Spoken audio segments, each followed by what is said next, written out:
not going to start the video. Now we're live. This is the way this is working. Okay. We're live because I'm at the Doubletree Hotel in Tulsa, Oklahoma on 61st and Yale. All right. Is everybody on board with that? Yeah, we're good. Okay, good. Here we are, guys. This is our opportunity to demonstrate to you a level of professionalism you've likely never seen before. We're going to be answering your questions tonight. We got those live questions coming in. We've got those super chats. If you want to throw us a couple dollars, that would be really grateful. I know Paul needs some new tight t-shirts. So all of that money will go to a good cause. We'll be answering your questions, going through the chat. In fact, we're going to start right now because we've got some really good questions from Tommy Voss. He's asking, does Sark have an ace up his sleeve, being the most westward SEC team school? Mainly, we're talking about West Coast ties here. I'm going to put this one over to you, Eric. Yeah, I'll give a short answer. This is actually something Paul wrote about a long time ago. Westward expansion, I think Paul wrote an article about, Texas's opportunity in general, even before the SEC, just because of this.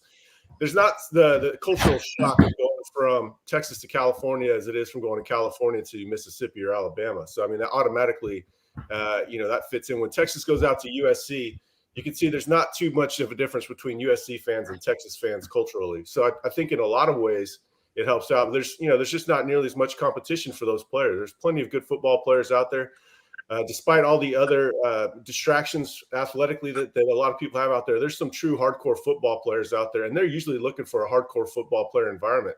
So sometimes they just luck into a player that has no interest in staying in California and wants to get further east.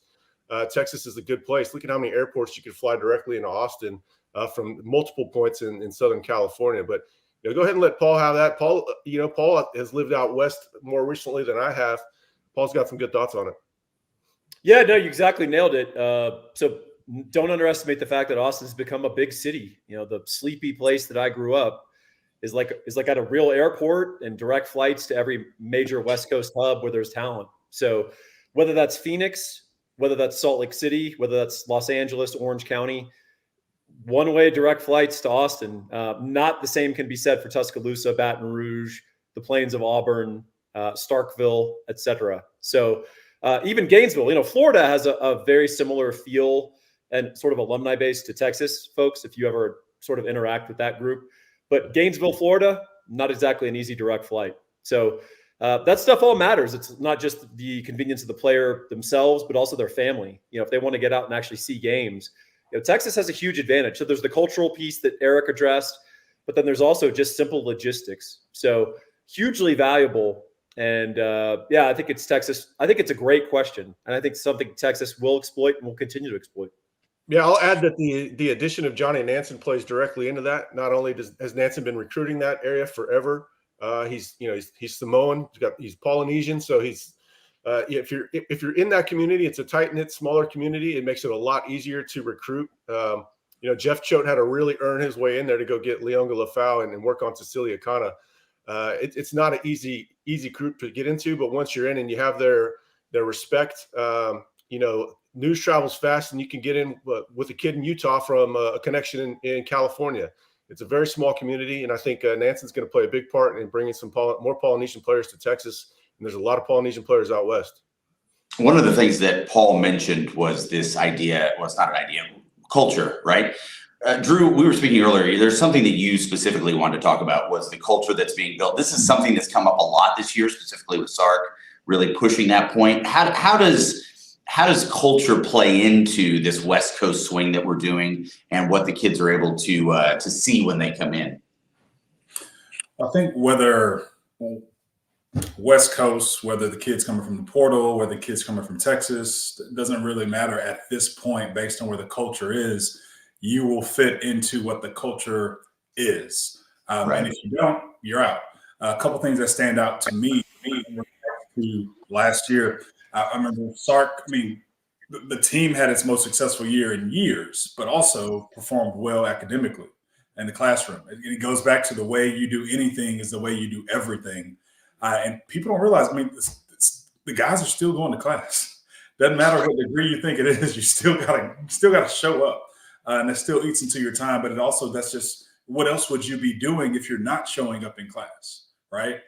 So that's really what the culture is dialed into right now. But also, I think Adonai Mitchell said it a couple of weeks ago in an interview, I think leading up to the ball game.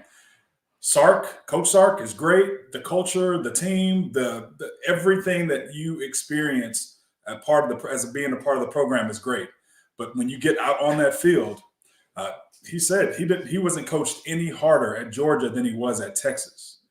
I appreciate hearing that because you just never know, or you just wonder what the standards are. Now, I knew because I've been to a couple practices.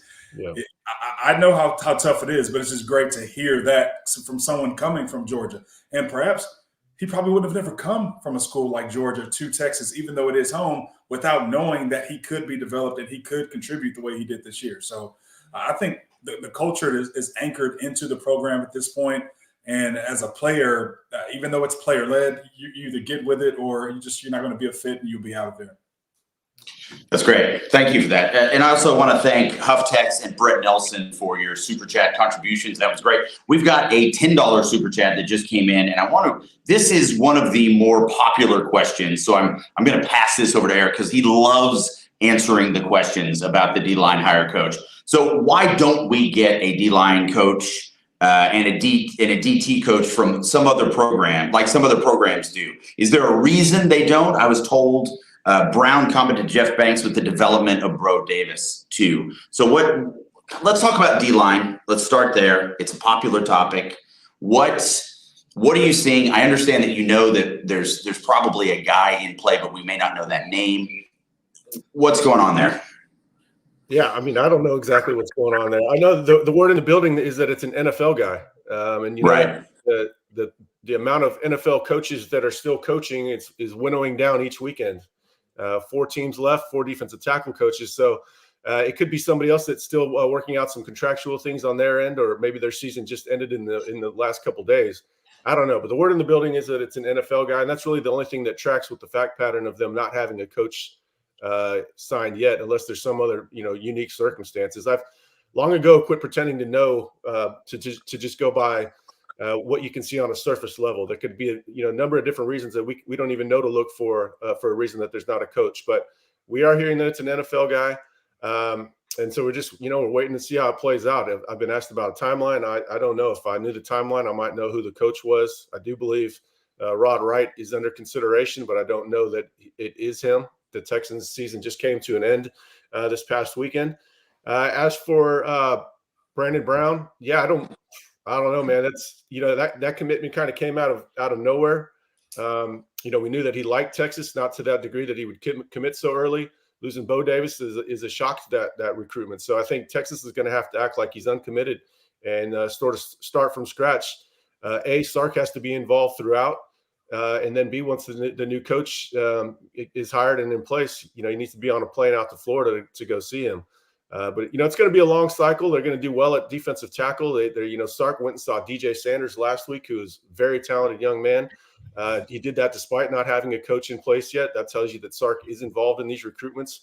And really nowadays, there's so much variance with coaches coming and going. The head man has to be involved with all these recruitments, at least of all the high priority players. So I think, I don't think the Brandon Brown commitment's going to be over. I wouldn't be surprised if it didn't stick. But the new coach is going to have to come earn the same trust that Bo Davis had with him. Are there any thoughts as to why Texas or Sark, PK, doesn't like to divide D-line and D-tackle coaching responsibilities? Have you any thoughts on that? Well, PK is the edge coach, and then you have the D-line. It's basically the interior D-line. It's right. Tackle out to 4-eye. So they do split it. PK, that's kind of the problem too, is PK is not a dynamic recruiter. He did well with Lance Jackson, actually, so we do have to give him some credit there. But he's not the first guy or the third guy or the fourth guy usually mentioned in these recruitments. He does well in a personal setting when he gets them to campus and shows them, how he's going to use them within the scheme. He does pretty well connecting on the chalkboard, but he's not a dynamic recruiting personality. So they're going to need that from the new defensive tackles coach. And really, he lost Jeff Choate too. Choate did a lot of legwork for Kwiatkowski last year. He helped a lot with Umio Zulu. He helped out a lot with Cecilia Kana in the previous cycle. So they're going to have to make up for maybe some, I don't want to call them blind spots, but maybe some areas that definitely need extra attention. We'll see how it plays out. There's no need to worry about recruiting at this point. Texas is going to have probably its best class of Sarks tenure so far in this next one, I would imagine. Drew, I know you wanted to add something to this. Yeah, I think just if you take a step back, I think the landscape right now it's dynamic, right? Amongst people that are in more of the coaching agent type space right now, you're starting to see some college coaches, just depending on where they are, they're questioning, do they want to be in college? But then you're starting to see some of the best coaches in the NFL. I mean, the Los Angeles Rams, best D-line coach in the country, in the NFL, Eric Henderson, in my opinion, or at least known amongst many, he's at USC right now. Why would you leave the NFL to go to USC? And so NFL coaches, they're seeing dollars in college. It's not just for players. These coaches are making a lot more in college than they do in the NFL. But I'm sure there's going to be some exhaustion or some turnover from some of the traditional college coaches that maybe need a break and want to take some shots in the NFL. So we'll see how that works out. But I trust the staff just in and of itself, and Sark more specifically, that he knows what he's looking for and he knows the needs of the D-line. But I also think that's just evidenced by the big thing that just happened this week with William Gay being added on to the staff. And just that shows the focus and intentionality of where we're looking. So I don't doubt we'll get the right hire along the D-line as well. That's great. And by the way, again, thank you so much for those super chats. That really does help keep the questions coming. We're going to try to get to as many of them as we can tonight. And a lot of this information that we're covering tonight we go much further detail on the website. So please check out InsideTexas.com. We are offering a special right now. It's $1 for a month. Let us earn your business. Come and check it out. One of the very topics that was discussed today by our own Paul was the idea of portal rankings. And what we mean by that is somebody getting a good class out of the portal. And it's an incredibly difficult thing to evaluate. And I'd love for Paul to expand on that a little bit, because it's a topic that's really starting to show up a lot in conversation. Yeah, so I wrote a piece today. You can find it on Inside Texas. And basically I was looking at the portal rankings. I was kind of perusing them at first, and then I kind of was looking at them with an eyebrow up, trying to figure out exactly what they're doing. And then I looked at all three of the major publicly available services, and that's Rivals, 24/7, and of course On3. And I realized that I was not impressed, frankly, with some of the efforts of trying to create portal rankings. It's not easy to do because you have to assess fit. You have to make the decision. Are you just looking at what people are bringing in, or do you have to also balance with what's going out? And believe it or not, 24/7 and Rivals weren't even doing that. So how can you say you quote unquote won the portal if you add a bunch of good guys and you lost a bunch of good guys? Did you win the portal? If I go spar a guy 100 times and I win 9 times, I won. You're ignoring the 91 losses. So I don't think that's accurate. And then by the same token, I think On3 actually, as they always do, methodologically, they did a very good job. But they actually didn't assess what I think most fans care about, which is, did we win the portal? Did we have a better portal class than OU? Did we have a better portal class than A&M? Did we have a better portal class than Bama? And the On3 answer is no, because they actually created a little bit of an index where they factor in a degree to which the portal, with the outflows also factored in, increased your roster or improved your roster. So you're actually, in a weird way, penalizing a Texas and Ohio State who, pound for pound, have outstanding portal classes, but not many guys, but also good recruiting. So you could argue, well, they didn't really greatly improve their roster, but they're doing that from a 10,000-foot view, not actually looking at positional need and fit. So I gave you the broad overview. I go in much more in depth in the article, and I don't want to burn it because I know some of you who are watching and listening are evaluating whether you want to join Inside Texas, and the answer is yes. You should join Inside Texas. One of the things. Sorry, go ahead. I was going to say, one of the things that kind of plays part and parcel to this is we're looking at needs and fit, are specifically like, what are those needs on each side of the ball? So if we can transfer to that a little bit, like what specifically, and this is a question for the entire group here, but we'll start with you here, Paul. What do you see as the biggest need on each side of the ball?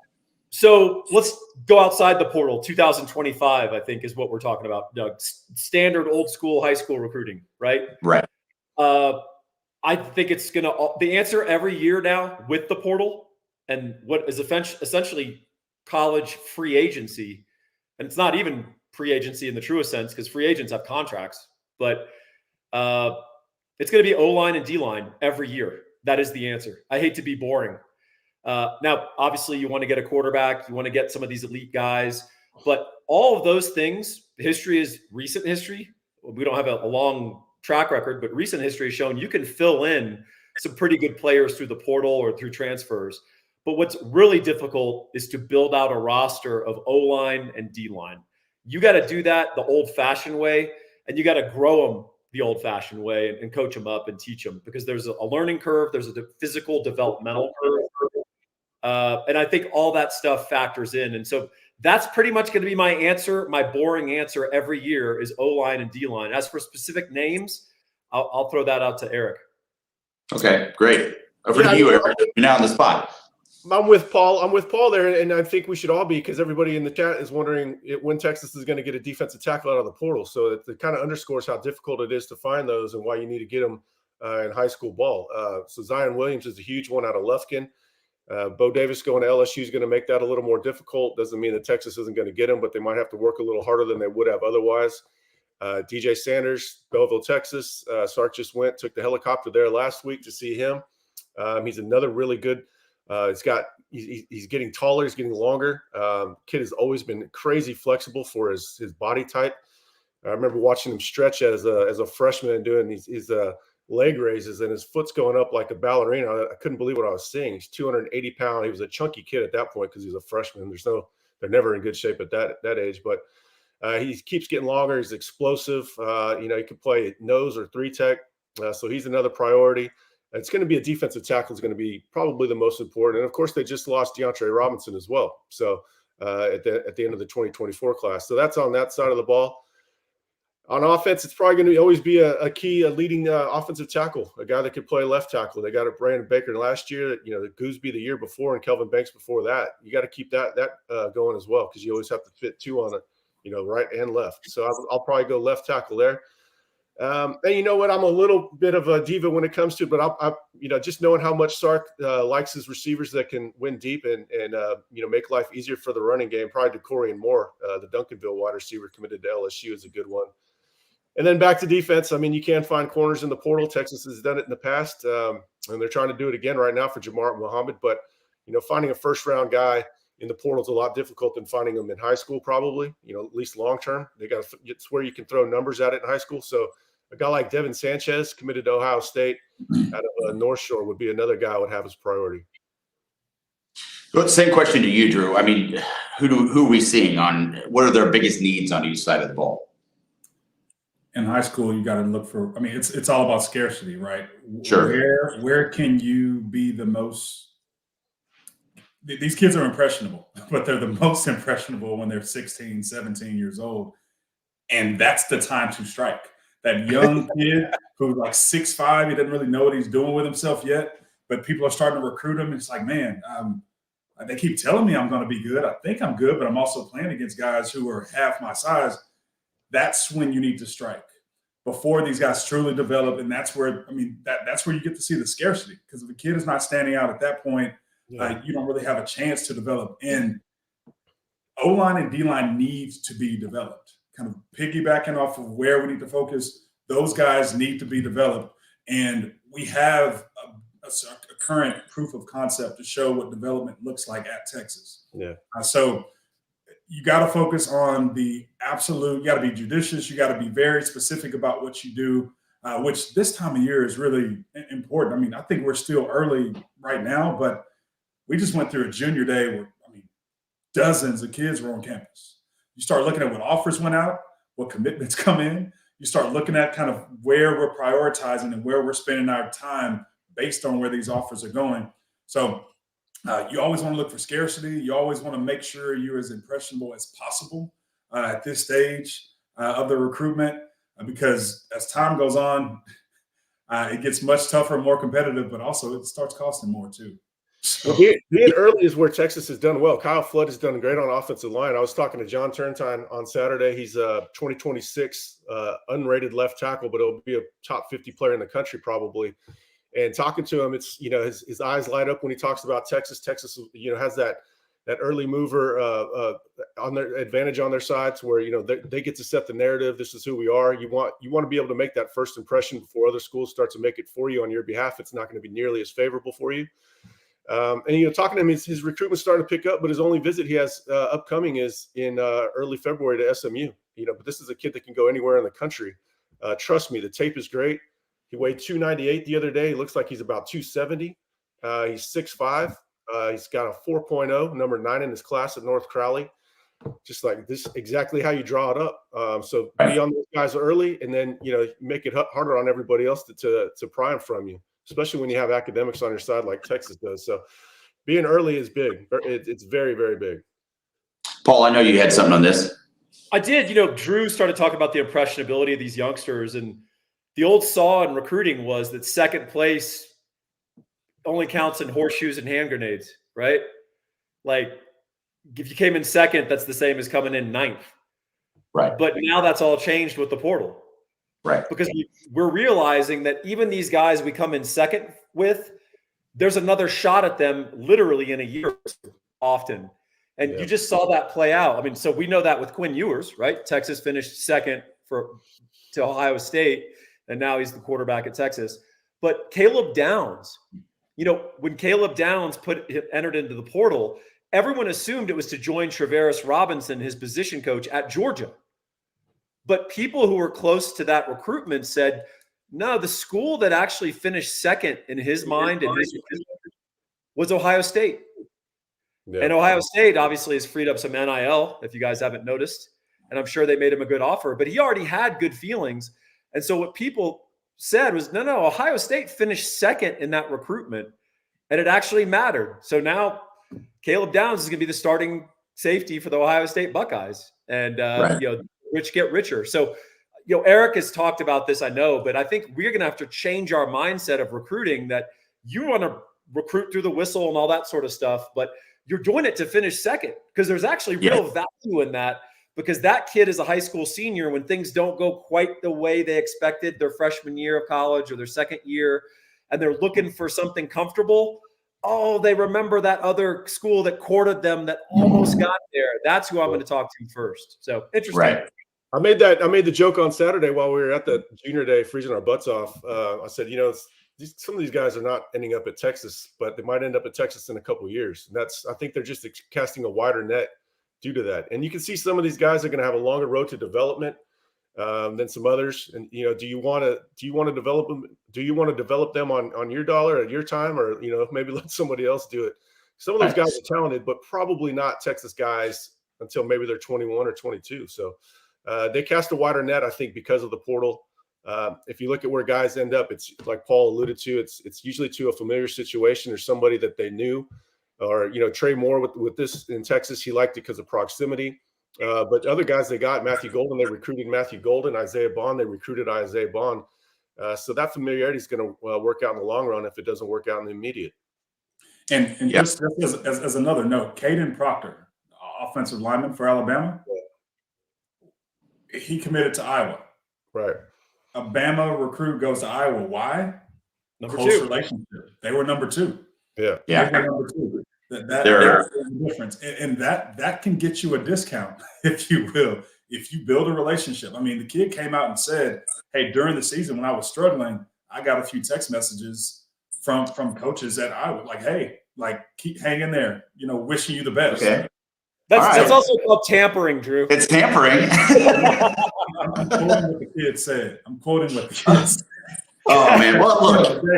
You don't recruit through the whistle anymore. You build relationships. You tamper. You build relationships. You maintain rapport. You stay connected, and you encourage these kids. It's about the kid. Yeah, that's right. Until the eligibility runs out, and then it's like, all right, on to the next one. It's all about the long con, boys. Well, I've got you here, Drew. Can you talk a little bit, speak about our new DB coach hire? I think we're specifically talking about Coach Gay, our new analyst, someone that is very familiar with single high. I mean, and look, if I've just thrown you under the bus here, just blink twice and I will pass this off to someone else. No, man. No, if you don't know if you have you don't have to be a Steelers fan to know that roster and know some of the guys that were on that roster that he was a part of. Willie Gay. I mean, I'll say this, and I said this last week. He was a part of a great defensive backfield. They had talent in other spots that was sound, but when it comes to covering, I mean, I think he leads the Steelers in interceptions over time. Long career. There's so many details, and if you talk to an NFL player who's played DB, the information that they have to share, to be honest with you, almost always far exceeds what a DB coach in college can share, unless it's a. Can you expand on that? Why is that? Why is that the case? Because you're tested in so many ways in the NFL. You tested schematically. You're tested from coverage. You have so much talent that you have to go against every week. You don't get weeks off. And so the schemes that go into it, that you can't, I mean, if you're a guy who can get away with gambling, meaning jumping plays to make a play on the ball, like, I mean, you can be out of the league quickly if you're giving up passes. Now, I'll say there probably was a bit of a more hybrid era during the time where he was playing, where there was a bit more balanced offenses. You weren't tested as much. But the skill set, the time, and the tenure he spent in the league, what he's learned over that time, both from a skill set standpoint, an evaluation standpoint, and a schematic standpoint, meaning what he'll see the guys do or how he'll see them make mistakes, will be just a fresh set of eyes based on what the coaches have been seeing and want to see from their guys. There may be another way that you can teach how to play a certain way in the scheme that he's seen. And so there's just all these different things that can go into it. When you have a fresh set of eyes that's played that long, that's played the position, the depth of the knowledge can really, really help drill down on just some of the things that can bring the most out of the guys. So I'm excited about bringing him on. I don't think people understand how technically challenging playing cornerback is. You know, you got to sink your feet in your eyes and you're working backwards and you're trying to process information. It's a very difficult job. And so, you know, these guys learn a lot in college, but you're still learning a way more into in your late 20s. You know, it's a whole different ballgame. You go out there and watch some of the best skills trainers in the country, a guy like Clay Mack, who now pretty much only works with NFL guys. And man, they are detail oriented. They break every movement down to a science. It's quite impressive to see. Yeah, it's just that you want as many eyes and as much accruement of talent as you can get in those rooms. You know, you want guys challenging each other's ideas and, you know, how the best way to get results out of the players, what this player's doing wrong. Here's what's wrong with his back pedal. Let's try this. You know, just as much debate as you can possibly get. So that's a fun hire. I like that. I remember him as a player quite well. Hey, can I read off some names of those Steelers that he played with that era? Oh, please. If you're not familiar, he played with, of course, former Texas great Casey Hampton, one of the most dominant interior players I've ever seen play at any level. Lamar Woodley, James Ferrier, James Harrison, Bryant, the secondary, to Drew's point, Bryant McFadden, Ike Taylor. Ike Taylor is like true veteran, like secondary dude. I love Ike. Ike was bad. Polamalu, and of course, Ryan Clark. So some really smart players, also some really talented players there. Tough players. Yeah. Really tough guys. He's only one of the subjects. I would have thought he was older. Oh, yeah, absolutely. One of the subjects that's being talked about a lot is certainly Junior Day and what happened there. And I know that's been a topic on the board a lot at InsideTexas.com. Please, again, subscribe there. There's way more information than we can provide you right here. But one of the things that I wanted to talk about a little bit, Eric, because this has been a topic, it's big news, right? This is when we get our opportunity to show our wares to the young people coming in. What I would like to know, just really quickly, for someone that's not initiated, what does a junior day look like? What kind of things do the kids go through? What kind of, are they meetings? What does a junior day look like at the University of Texas? Yeah, well, this was one of the shorter ones I can recall. You know, they got in, they registered between 9 and 10. They got shuttled in to Moncrief. Basically, you check in, you get weighed, you get measured. Depending on who you are, if they're a guy that you're a priority, they're not going to really take your time with that. A guy like Kamorian Morgan, defensive end out of SOC, He didn't have to go through it. And some of those elite guys don't have to, but the younger guys, they want to get a good feel for them. So they get weighed and measured. They get various presentations, nutrition, weight room. On Saturday, they went to the Baylor game. They stayed for the first half of that, left at halftime to go continue their familiarity with the program, facilities. They like the new recruiting lounge or the new players lounge. If you guys saw I know you saw it, but if you saw the announcement when they made the playoffs, everybody went wild in that room. That's a brand new facility that's just now opening full time. They were showing off that. They showed a lot of turn time that I talked about earlier. He liked seeing how the recovery rooms, the cold baths and the cryo stuff. So basically just all that strength and conditioning consultation with Tori Becton. And then, some of the guys, they meet with Sark and then they start rolling out. But a lot of the priority guys are, hanging out, well into the night. Keati Armstrong didn't leave till late, tight end out of Jasper. So a lot of them stick around to get that one-on-one time with Sark. So it's a pretty full day. They keep you moving, but they did it. They make it kind of fun. They eat, of course. I think they had barbecue. But yeah, it's pretty much it's the handshake to the program, just a way to get familiarized. And then a lot of these guys will come back for spring practices. Some of these guys will take official visits, and that's when they really start hammering on the details of the school, what their coursework will be like. They'll take a harder look at the academic side if that interests them. If not, they'll more football. Right. Drew, do you have any memories specifically of junior days, either as a Longhorn or when you were being recruited? I don't remember going to actually, my memory of junior day. I'll tell you my memory of junior day. My first, and it wasn't a Texas junior day. When I went to Texas, actually on a visit, it was just another weekend after the junior days. But my first offer, kind of going back, my first offer was by A&M. It's funny, I forgot about this story today. Until my daughter, she was looking through this bin that I have, and she was like, "Hey, Dad, isn't this a school you don't like?" And it was an A&M letter. It was an A&M letter she looked at, and she said, "Well, did you ever take a visit there?" So my mom, A&M was my first offer. I had no desire to go to College Station, but it was my first offer. If you get invited to go to campus, opportunity to get a free education, you're going. Right.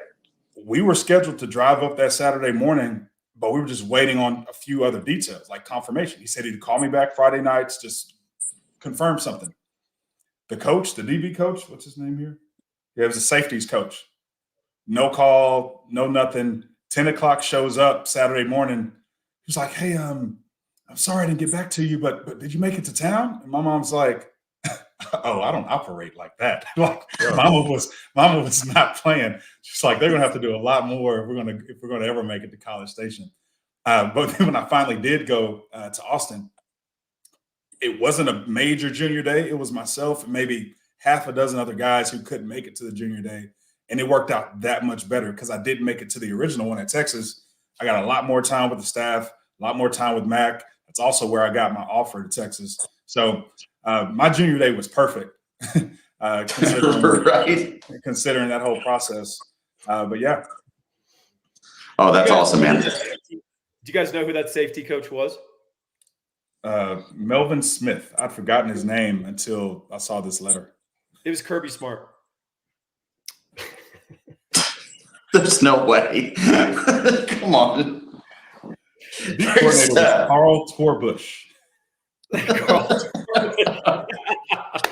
Wow. So this is a great opportunity. If you've got questions, please go ahead and put those in the chat. This is one of the few opportunities we have throughout the week to really communicate with you the best that we can. Obviously, this is a prime example of what great communicators we are. Super chats will obviously get read, so please, if you don't mind throwing those in there, that's fantastic. One of the questions that came up, and this is not necessarily very telling, but it could have a lot of impact, is this concept of the rock star coach, right? Like, is Sark there yet? Is he considered the rock star coach yet? I'm not entirely sure what metric that Sonny V is using there, but what do we think about that? We're 3 years in. How would we classify Sark? Well, this is how Eric thinks about coaches and players, like rock star. Is he not a rock star? It's very TMZ. So Eric, Binary, yeah. It's Q rating. What's his Q rating? What's his Q rating? Yeah. No, I mean, I don't know how to answer that because he doesn't want to be. He doesn't want to be a rock star coach. He wants to be. I'll say this, Eric, if you don't want to answer it. I think he's a little more substance than style. When I think of rock star, I kind of think of maybe Lane Kiffin. So hold on a minute. I have to just interject there. So there's no substance at all to the Rolling Stones. There's nothing there. Or are you more of an Aerosmith guy? How are you rating rock stars? Those are just good pyrotechnic shows, like we were talking about earlier. Oh, all right. Rockstar, he doesn't want that attention. I mean, I don't know. He lets his wife dress him like that, like like those rock stars let their people dress them. I don't know. I think he wants to be a winning head coach, and I think that's where he's headed to. And then from there, I think he'd rather be Nick Saban than Mick Jagger. Okay. Well, I instantly regret this question. Drew, you had something of substance to contribute, not just a pyrotechnic show. I mean, if Sark had a peak of his rock stardom, it was when he finished at Bama and came to Texas. I thought he carried some weight with him. There's some coaches who are leaving and going to other schools, and they're able to pull portal guys, but that doesn't necessarily mean they're able to pull recruits with them. That doesn't necessarily mean they're going to keep guys in the program when they move over. If there was any time where I felt like Sark was more of a rock star and had more clout than maybe I realized, it was how much we were able to keep things together when he came over. That had a lot to do with who left prior to him, but also just I think Sark came in with that. I think beyond the first season, Sark did have some cachet, if you will, that he started with, and I think he's only built on that since he's left Bama, and it's rare that people get to build and kind of keep their momentum coming from a program like Bama, but Sark's found a way to do it. Do we have any added level of excitement for when Kiffin and Sark finally play each other? I think simply the Twitter leading up to that from Kiffin alone. I'm incredibly impressed he has time to do any game planning, frankly. But is there anything in particular you're looking forward to there with Drew? Good. Thank you for raising your hand. Anytime. Incredibly polite. I've been to Oxford for Texas versus Ole Miss. Anytime Texas and Ole Miss play, regardless of the coach, it's going to be an exciting game. Yeah. So great. Sark and Kiffin are just they're extras on top of that. We'll have some good football to go along with it. Actually, the game I went to, we blew them out on their field, but it's going to be good. There's going to be excitement around Ole Miss and Texas regardless. But I'm sure their friendship adds a little more for people who actually want to watch football. Well, since we're on this topic, I want to take it over to Corey B. And this is right up Paul's alley. Will Ewers throw for 4,000 yards and 30 touchdowns with these wide receivers we got coming in? Yeah. Great. Okay. Next question, Drew. Let's see here. Let's move over here. As they now have the ability to pick the cream of the crop, as we're looking at these people, like how do we keep kids warm and patient? Now, the phrasing on that is incredibly problematic, but I think what they're trying to say is how do we keep them engaged? Great. Moving on. We've got Paul. You let them know that they are wanted. Yep. Okay. Thanks, Drew. I appreciate it. But you also let them know you respect their decision and give them time to make their process, go through their process. And so you just keep it in balance that way. Okay. All right. I'm real. Thank you for that. Paul, are you okay? Did you have a mini stroke? Are things going all right down there? You froze for a second. Did I freeze on the screen or something? You did. I'm sure you had something really insightful to say, and I'm sorry that the people missed it. Is there anything left for schools to negatively recruit against Texas outside of the fact that they're called the University of Texas? It should be. How would a team? Let's do some counter strategy here. How would a team negatively recruit Texas right now? They seem to be rolling and firing on all cylinders. Well, I mean, if a kid is from a small town, you could play up that angle. A lot of these schools are, in much smaller environments, College Station, Norman, those sorts of places. So they can play that up, and it's going to work with some kids. It might not even have to be brought up with some kids, because that is something that Texas has to overcome at times. Everybody asks about Terry Bussey, but at Texas, they've never felt like that's a kid that wants to be in a big city. So they've always felt like they've been battling uphill there. So that's one that they'll have to overcome. But really after this next NFL draft, there's not going to be a whole lot left for staff to negative recruit. I mean, maybe some individual development at positions, but certainly no macro level issues. So I don't know. It's going to be an uphill battle for those guys. I would actually like to hear your opinion on this, Paul, if you're still with us. What do you think? How would we negative recruit Texas right now? So we're getting to the point where it's the negative recruiting we want, which is playing time. Right. If you're coming in now, so you're always going to see questions on the board in these chats. What true freshman is going to come in and start? Well, the best answer to that is outside of some freak. The answer is none. That's what we want, right? So the best negative recruitment against Texas is you're not going to play early. You could play early at fill in the blank, right? The other thing related to Eric talking about the big town, small town thing, that's real. So I embraced, obviously, the big environment. I was excited about it. Most people that I know that went to Texas were excited about it. But Grant Taff of Baylor fame, well into the mid-1980s, used to bring up Charles Whitman and the tower shooter to recruits. Texas is not a safe place. Austin's scary. I've been in some scary cities. Austin, Texas does not qualify. But go to Johannesburg, South Africa, if you want to see what scary feels like in some places, or go to Newark in some bad areas. But Grant Taft, gotta love him. This is a good opportunity that you brought up right now.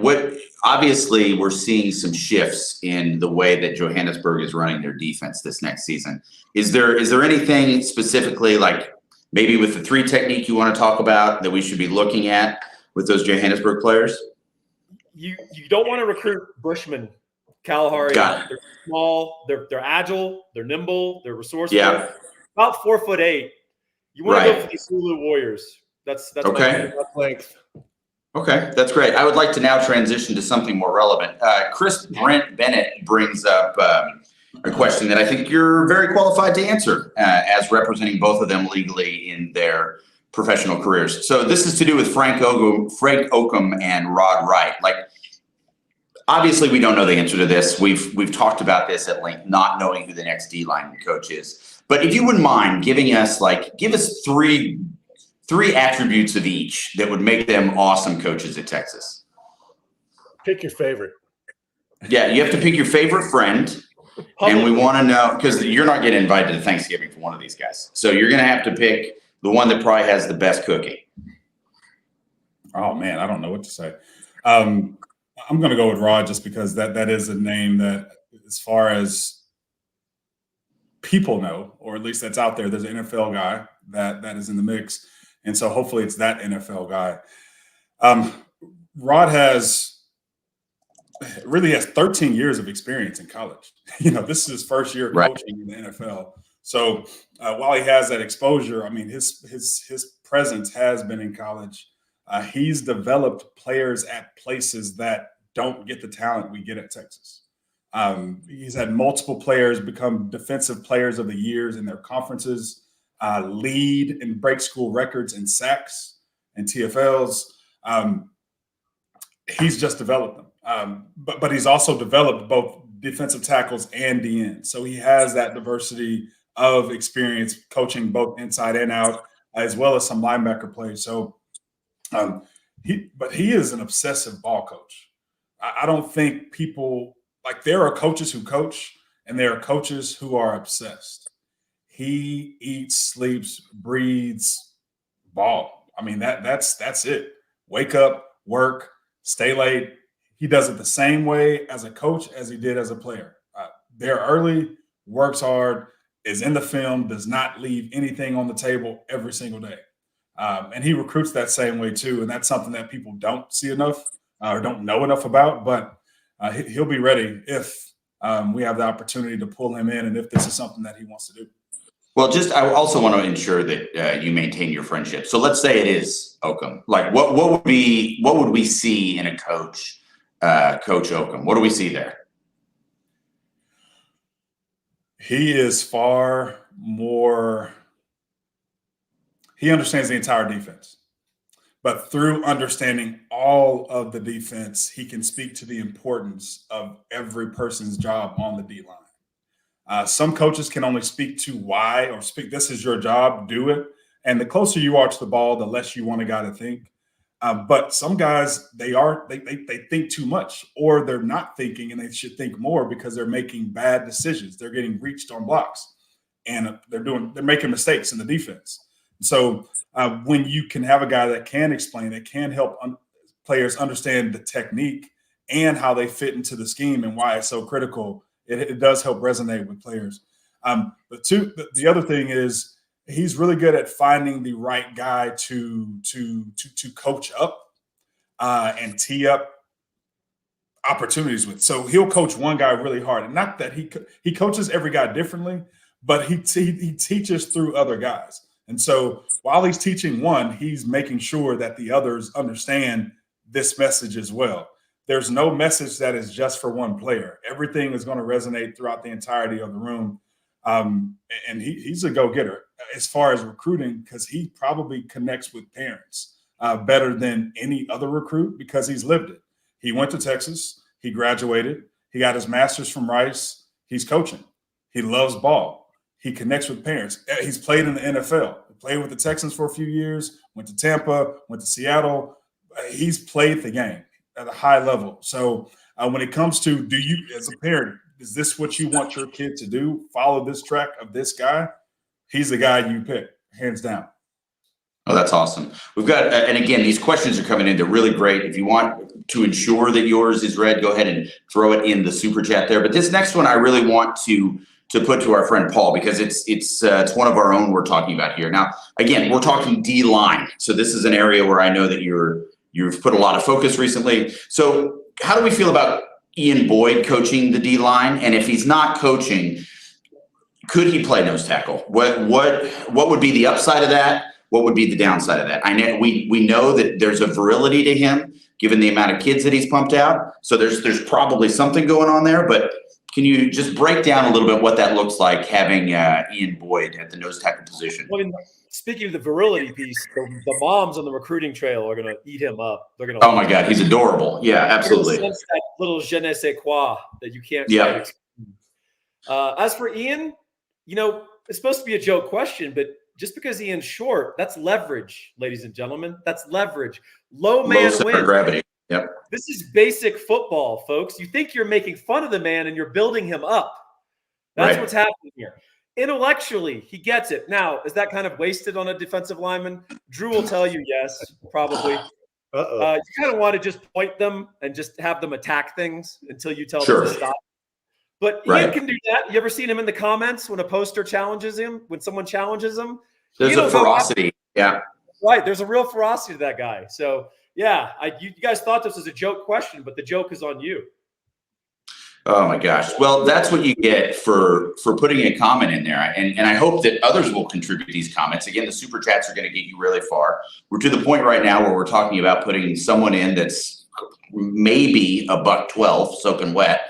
So we'll see how it all goes. Let's just leave it at that. Drew, question to you.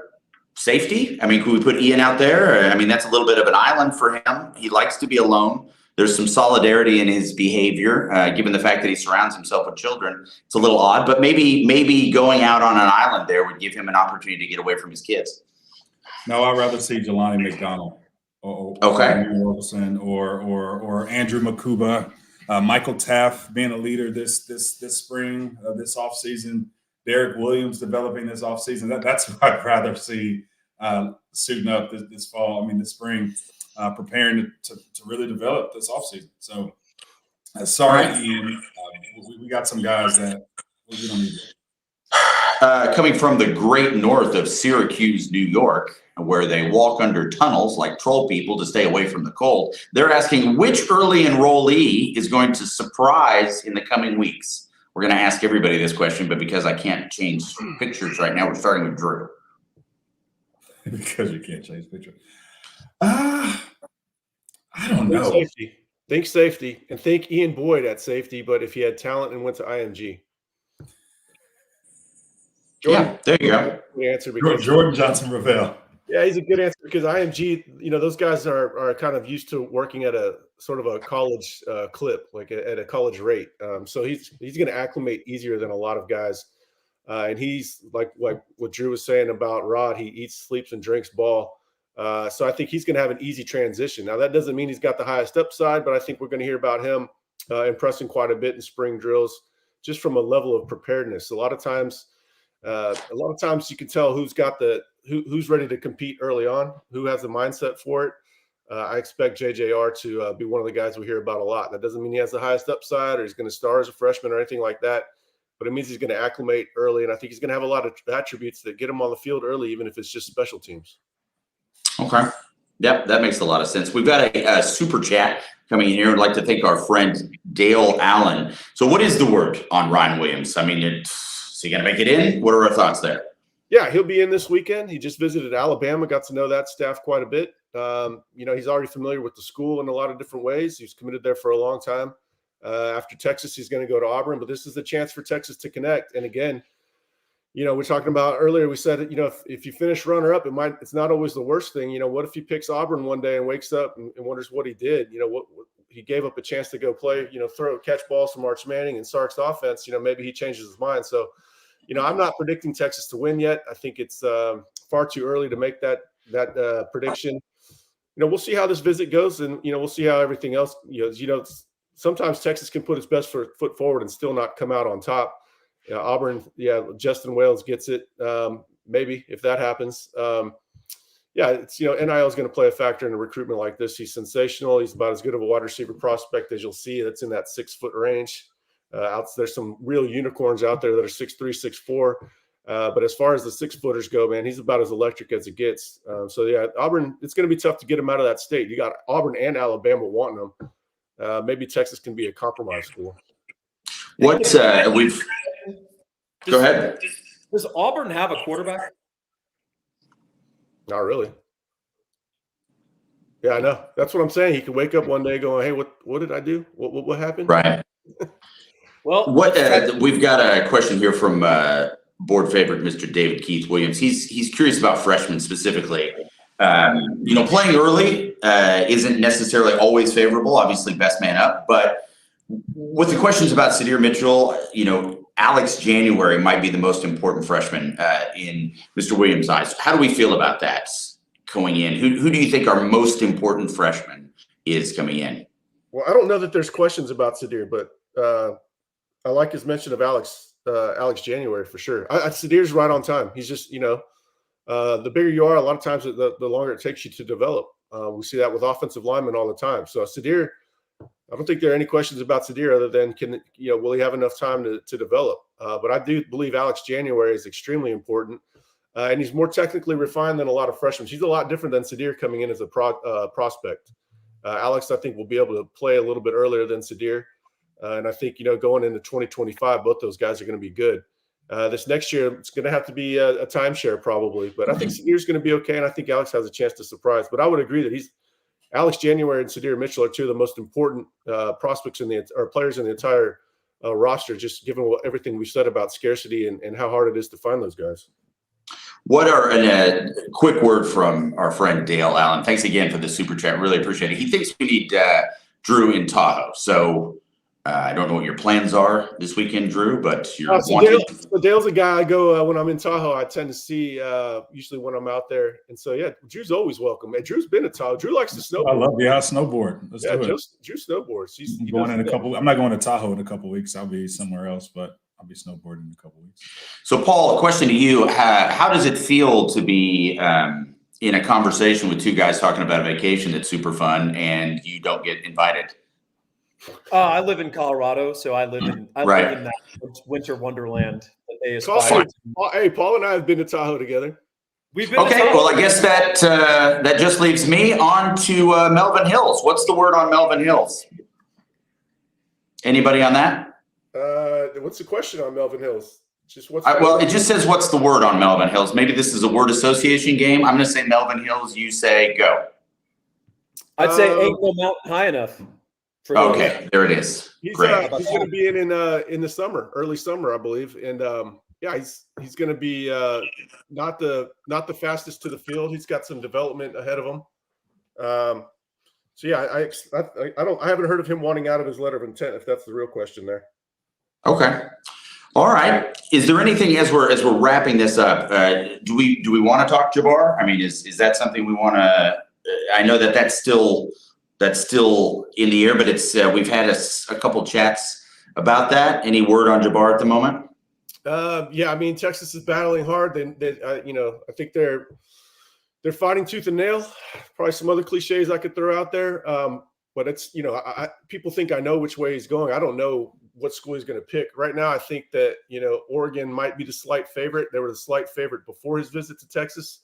I think Texas made up a little bit of ground there.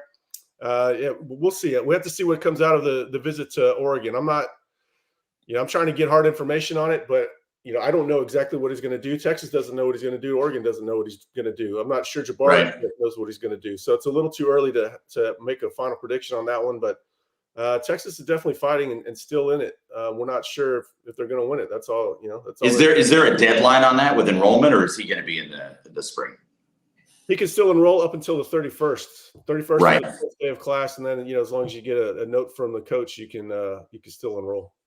Great. Okay. And this is a question about the tight ends, and obviously, if we're in 12, this really doesn't matter all that much, and it may not matter at all. But between Helm and Niblack, who do we see starting? What do you see in terms of contribution between those two? Obviously, Helm took a big step this last year, and we've got a proven player coming in. How do you compare those two? Well, I think they're co-starters in 12 personnel, obviously, and in 11 personnel, they'll probably split depending on what they want to do. Both of them are very good. They're viable being out there in 11 personnel, which is one tight end. So, that's probably going to have to play out in spring. How quickly does Niblack pick everything up? What's the identity of the team? Paul might have a different answer, but I think we're going to see more 12 personnel than we saw this past season. Okay, that's great. I would like to, obviously, Justin has just been on top of all the Dicker news. Dicker chugged a beer shirtless at the Jumbotron. That must have been a bag of milk at the Anaheim Ducks game tonight. Paul, this is, again, your area of expertise. Is there any comment you would like to make there? Yeah, I mean, people were, impressed by Travis Kelce whipping off his shirt next to Taylor Swift and chugging beers last night in the playoff game. But Dicker continues to make his mark in the NFL. You haven't seen his commercials. He's having fun with his persona. He's making kickers almost lovable and likable. So good for Dicker, the kicker. And he was disrespected for years by Tom Herman, and this is his chance to finally shine. He's the real rock, guys. Oh, absolutely. I think there were probably some non-consensual kisses on the cheek that he had to endure, and now that he's thriving in the NFL, I think Hold on. Oh, sorry. Yep. Drew, what coaches have tried to kiss you in your career? Successfully. I can't find one. Maybe that's why. Look, you've suppressed that. Yeah, maybe it's deeply buried. It'll come out in counseling at some point later. And that's important to all of us, guys. Did you vote for Nolan at Lamar? Hell no. No? Okay. Yes, did he kiss me? What's that? You said, was he a kisser? Is that no, you played for Nolan at Lamar. Yeah, Coach Nolan. Yeah, no. Yeah, I think he was I played with Coach Nolan. In his office up until about 2019. Oh, dude, no, he chain smoked unfiltered like Pall Malls, man. You like menthols? Oh wow! Well, you gotta keep your breath sharp.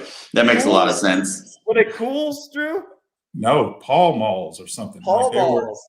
Yeah. That's far more sophisticated, Paul. That is more sophisticated. That's the top of the menthol chain. Yeah, absolutely. Well, it would seem that the super chats aren't coming in. That leads me to believe that the people are annoyed with us. We're hitting that 59-minute mark, which is, as we all know, is the key to the algorithm. So we are going to close this out unless anybody has anything left to say. Paul, we'll start with you coming in with the deep V there. Do you have a deeper V? Or is this the stasis fee that you're running with? All right, let's address something you took a shot early in this. The tight shirt rankings, Drew Kelson #1 with 100%.